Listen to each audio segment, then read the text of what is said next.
आज हम लोग सॉल्व करेंगे 9th क्लास के चैप्टर ट्राइंगल्स के एक्सरसाइज 7.1 से क्वेश्चन नंबर 7। इस क्वेश्चन में हम लोगों को दिया है A B is a line segment and P is its midpoint. D and E are the points on the same side of A B such that angle B A D equal to angle A B E and angle E P A equal to angle D P B.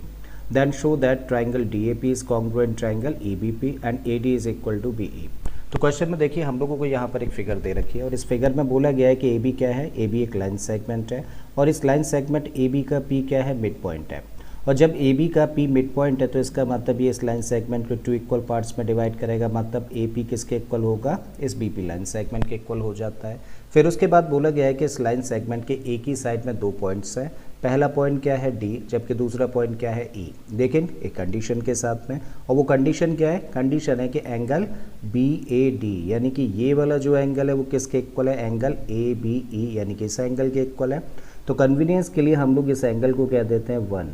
तो angle 1 किसके equal है, इस angle 2 के equal है, जबकि ये angle इस angle के इक्वल है। तो इसको हम लोग नेम दे देते हैं 3 और इसको क्या देते हैं 4। ठीक है। तो क्वेश्चन में हम लोगों को दिया है कि ए बी एक लाइन सेगमेंट है, पी इसका मिड पॉइंट है, एंगल 1 एंगल 2 के इक्वल है, जबकि एंगल 3 एंगल 4 के इक्वल है। तब फर्स्ट पार्ट में हम लोगों को प्रूव करना है कि triangle D A P congruent है किस ट्राइंगल के साथ में, ए बी पी ट्राइंगल के साथ में। सो डी ए पी कौन सा ट्राइंगल, देखिए ये वाला ट्राइंगल जो कि हम लोगों ने ग्रीन कलर से शो किया है। तो ये कॉन्ग्रुएंट है किस ट्राइंगल के साथ में, इस ट्राइंगल के साथ में जो कि हम लोगों ने रेड कलर से शो कर रखा है। तो इन दो ट्राइंगल्स को क्या करना है, कॉन्ग्रुएंट शो करना है। और जब भी कभी दो ट्राइंगल्स को कॉन्ग्रुएंट शो करना होता है तो कितने पॉइंट्स की ज़रूरत होती है हम लोगों को, 3 पॉइंट्स, और ऐसे 3 पॉइंट्स जो कि किसी भी कॉन्ग्रुएंसी क्राइटेरियन को सेटिस्फाई कर सकते हो। ठीक है। तो चलिए सबसे पहले चेक कर लेते हैं क्या हम लोगों के पास में वो 3 पॉइंट्स रेडीली अवेलेबल है या फिर नहीं है।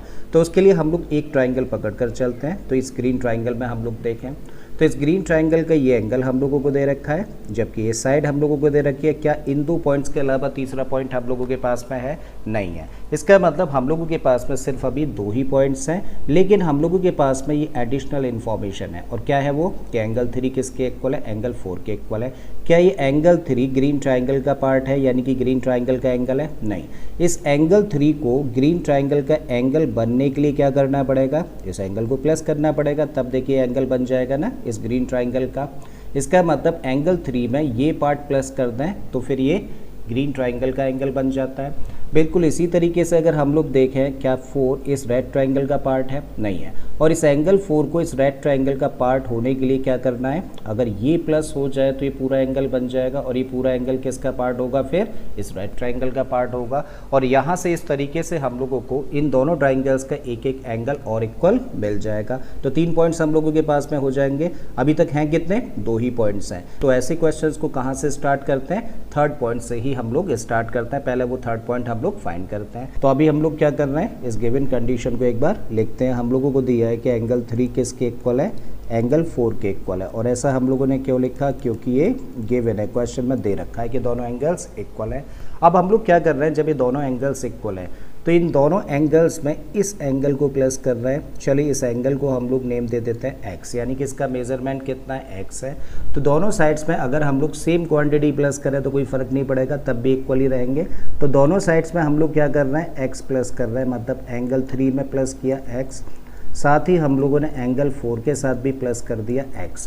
अब एंगल 3 प्लस x देखिए ज़रा फिगर से, एंगल 3 ये है और x ये है, तो इसका मतलब ये यहाँ से यहाँ तक एंगल बन गया ना। तब इस एंगल को क्या नाम दे सकते हैं हम लोग, इसको कह सकते हैं एंगल APD। ठीक है। और ये किस ट्राइंगल का एंगल बन जाएगा, ग्रीन ट्राइंगल का एंगल बन जाएगा। सो दिस इम्प्लाइज के एंगल APD किसके इक्वल होगा, देखिए इस साइड में क्या प्लस किया है, 4 में, एंगल 4 में x प्लस किया है। तो एंगल 4 में जब ये x प्लस होगा तो कौन सा एंगल बन जाएगा, देखिए ये वाला एंगल बन जाएगा। और ये एंगल किसका होगा, इस राइट ट्राइंगल का, इसका नाम क्या होगा, एंगल BPE। तो लिख सकते हैं इसकी जगह पे क्या, एंगल BPE। और ये बड़ा इंपॉर्टेंट पॉइंट है तो इसको मान लेते हैं इक्वेशन नंबर 1। अब मेंशन करते हैं वो दोनों ट्राइंगल्स जो कि हम लोगों को कॉन्ग्रुएंट शो करने हैं। तो कौन कौन से 2 ट्राइंगल्स, तो इन ट्राइंगल DAP और दूसरा ट्राइंगल क्या है, दूसरा ट्राइंगल है EBP। So in triangle EBP क्या करेंगे, इन दोनों ट्राइंगल्स के पार्ट्स को कंपेयर करेंगे, 3 पॉइंट्स चाहिए और उन 3 पॉइंट्स के बेसिस पे कह सकते हैं दोनों ट्राइंगल्स कॉन्ग्रुएंट होंगे। तो देखिए इस ग्रीन ट्राइंगल का एंगल 1, ये वाला जो एंगल है इस रेड ट्राइंगल के किस एंगल के इक्वल है, एंगल 2 के इक्वल है। क्यों, क्योंकि गिवन है, तो मेंशन करते हैं। तो angle 1 of green triangle is equal to angle 2 of red triangle, और इसका रीज़न क्या है, इसका रीज़न है कि गिवन है क्वेश्चन में। दूसरा पॉइंट क्या है कि इस ग्रीन ट्राइंगल की जो AP साइड है इस रेड ट्राइंगल की इस BP साइड के इक्वल है। क्यों, क्योंकि P मिड पॉइंट है किसका, इस AB लाइन सेगमेंट का, मेंशन कर देते हैं। तो AP side of this green triangle is BP side of red triangle, और इसका रीजन है since P is the mid point, P is the mid point of AB, तो AB का मिड पॉइंट है P। तो हम लोगों को दूसरा पॉइंट, और तीसरा पॉइंट तो हम लोगों ने ऑलरेडी फाइंड किया है ना, सबसे पहले इस पॉइंट को अब लिखते हैं हम लोग। And angle APD of green triangle is equal to what, angle BPE of red triangle. तो ये तीसरा पॉइंट हुआ, और ये कहाँ से लिखा हम लोगों ने, फ्रॉम इक्वेशन नंबर 1। और अब इन 3 पॉइंट्स के बेसिस पे हम लोग क्या कह सकते हैं कि दोनों ट्राइंगल्स कैसे होंगे, कॉन्ग्रुएंट, मेंशन करते हैं। So therefore triangle DAP is congruent triangle which one, EBP, correct है। और किस क्राइटेरियन से, उसके लिए एक ही ट्राइंगल देखो, देखिए इस ग्रीन ट्राइंगल का ये एंगल लिया, ये साइड ली, और फिर ये एंगल लिया, मतलब एंगल है, फिर बीच में साइड है, फिर एंगल है। तो कौन सा क्राइटेरियन, एंगल साइड एंगल। तो यहाँ पे लिख देते हैं एंगल साइड एंगल से दोनों ट्राइंगल्स कॉन्ग्रुएंट हो जाते हैं। अब आते हैं हम लोग क्वेश्चन के सेकंड पार्ट पर। तो हमें प्रूव करना है कि AD किसके इक्वल है, BE के इक्वल है, जो कि इसी के बेसिस पर प्रूव हो जाएगा। तो चलिए आते हैं सेकंड पार्ट पर। अब हम लोग लिखते हैं एक बार ये वाली condition, since triangle DAP is congruent triangle what, triangle EBP, क्योंकि दोनों ट्राइंगल्स कैसे हैं, कॉन्ग्रुएंट है। अगर ये दोनों ट्राइंगल्स कॉन्ग्रुएंट है तो भाई इनके करस्पॉन्डिंग पार्ट्स कैसे होने चाहिए, इक्वल होने चाहिए बाई CPCT, ठीक है। तब बोला जा सकता है कि DA side of this triangle must be equal to EB side of this triangle, या फिर हम लोग कह सकते हैं कि AD side of this triangle equal to BE side of this triangle. So this implies what, कि AD side of this triangle is equal to BE side of this triangle, और किस रीजन से, CPCT से, क्योंकि corresponding parts of congruent triangles are equal. और ये दूसरी condition है जो कि हम लोगों को प्रूव करनी थी। तो मुझे उम्मीद है स्टूडेंट्स कि आप लोगों को ये क्वेश्चन अच्छे से समझ आ गया होगा। अगर ऐसा है तो प्लीज़ वीडियो को लाइक कर दें, चैनल को सब्सक्राइब कर लें, और बाकी के इसी तरीके के क्वेश्चंस के लिए आप मेरी प्लेलिस्ट में चले जाइए।